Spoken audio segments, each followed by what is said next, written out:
ఇదే కదా నీ కథ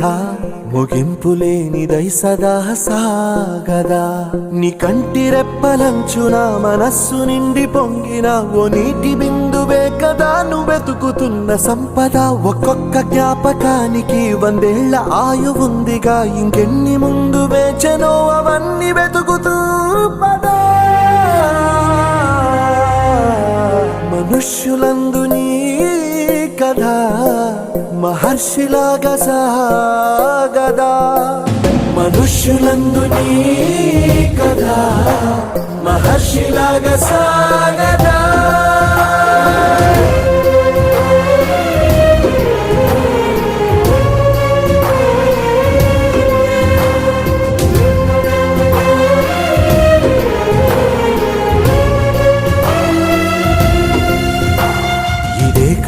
ఇదే